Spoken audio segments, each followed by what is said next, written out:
decision to be made. How are you feeling today? Yeah, like the club, we've made a decision, we move on, and we got to really focus on the Sydney Kings. Tell us how it went down. So he had a reasonable game on Wednesday night. What happened after that to come to this conclusion? Yeah, there's just been conversations around this, and as an organisation, we just felt like this is the right move and the correct fit, and moving forward, for our group. In these moments, you always have to think about the franchise and the team and where we're trying to go. He finished the game with taking the ejection where the way towards my worked out.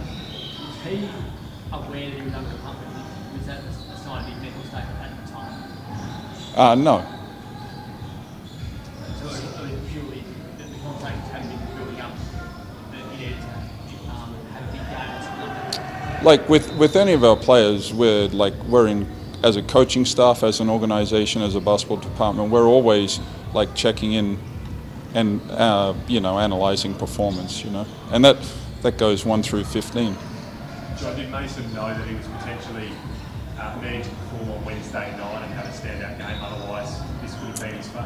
No, and I would hope you guys get to know me. It's like someone's performance is not statistically driven. It's like, how do you fit in with the team? How are we progressing as a team? And as I said, like 1 through 15 comes under that. We're a professional organisation. You're in a professional sport. Your responsibility is to show up and perform, and that can look different for different people. When did you deliver the news to Mason? We met yesterday, but like as we've said, like they've been ongoing conversations. But as I said, like this is something we do with all of our players when we're monitoring their performances. And how did the news go down? How did Mason take it? Yeah, like we've agreed to part ways, and he handled himself very well. Was it just the wrong skill set for what you needed? Do you feel like you're lacking something to bring it all together? Maybe just a traditional point guard and shooter? Was it just what he does well, you needed something different? Yeah, like and that's when you're putting a roster together in the off season, you don't exactly know quite the dynamic, and we've made our decision. We'll move on. Mason will move on, and we have to be ready to go against Sydney. Do you have someone ready to go? Will you have someone by, probably too quick for Sunday and Wednesday, but by next Saturday, will you have a import? No. Does that make it hard for you? I mean, you'll be playing now without an import. 3 quick games in succession and very important games against good teams. Yeah, they're all important, but we believe in this group. We believe in the guys that are out there. So, like what our roster is, we believe in the roster moving forward. Do you need a point guard?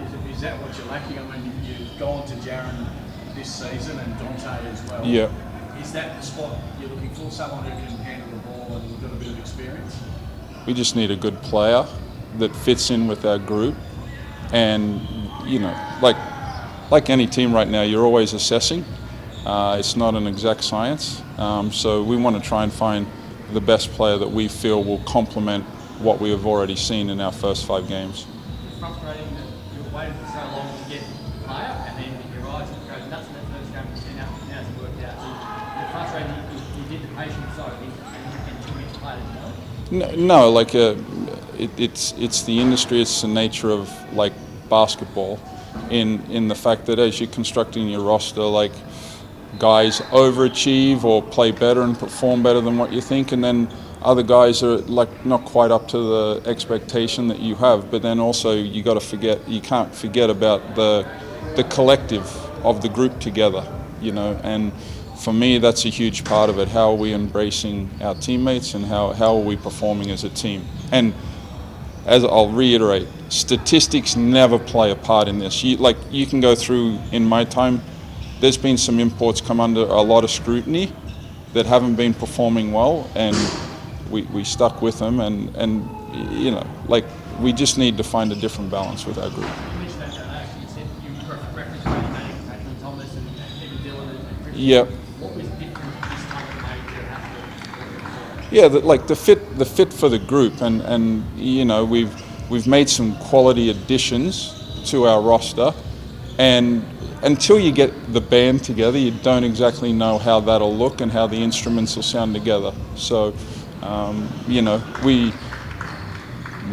everyone's moving forward and everyone's positive about where we're heading. How would they, like, he's a popular dude, but he's very good, like him, like, when you make that call, what does it do to everyone else? We're going to find out Sunday. That's the thing about when you make a decision like we've made. Sunday becomes like a really important game for us to see who we really are as a group. What's the response you're expecting? Because your post-game comments, Jesse's as well, there was a bit of spice to them that was, you could feel it. So obviously the lack of respect on the defensive end as well. What are you expecting come Sunday? Yeah, like addressing our lackluster performance at the defensive end, like the scouting report, like heavy focus on respecting Sydney and their offensive firepower. But how can we get back to where we were those first 4 games? And in terms of 5 games down now, you'll be 8 games down by the time you could potentially bring in another import. How important is that hire to be the right fit for this club?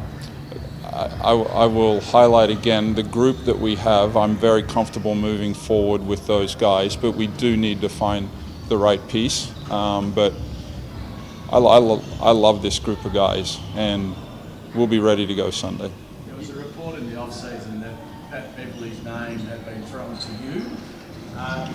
Could you go back to that if in fact it was thrown to you? Could you go back to someone like that? Is he a player that... His name was never thrown to me. Yeah, there we go.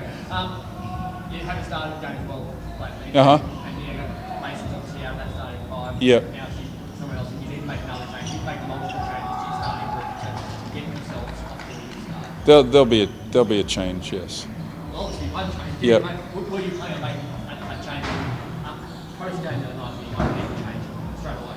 I had a busy day yesterday, Craig, so let's go one step at a time. But you know, sometimes one change is sufficient. What do you need to do differently with that stuff? You feel is it personnel or is it mindset and the way you play? Oh, a combination. Like I don't want to reflect on previous teams, but like the crispness with our offense and the ball movement and the pace that we play offense, like that's certainly a difference. Now our personnel is somewhat different, but we need to find rhythm. But like our defensive mindset, like Brisbane the other night just scored way too many uncontested, whether that be layups or whether that was 3-point shots. You know, like our resistance was minimal. And Sunday's back on Sunday? Correct. Yeah. Yep. What do you sort of... Is he on restricted minutes? Is he... Yeah, we'll be mindful of him. Like he got through the session today, and like I've said this, he's first time he's gone full tilt for a practice session. So like great addition. His experience, his energy, his understanding of the league will be a great addition. But we have to be mindful of where he is physically as well.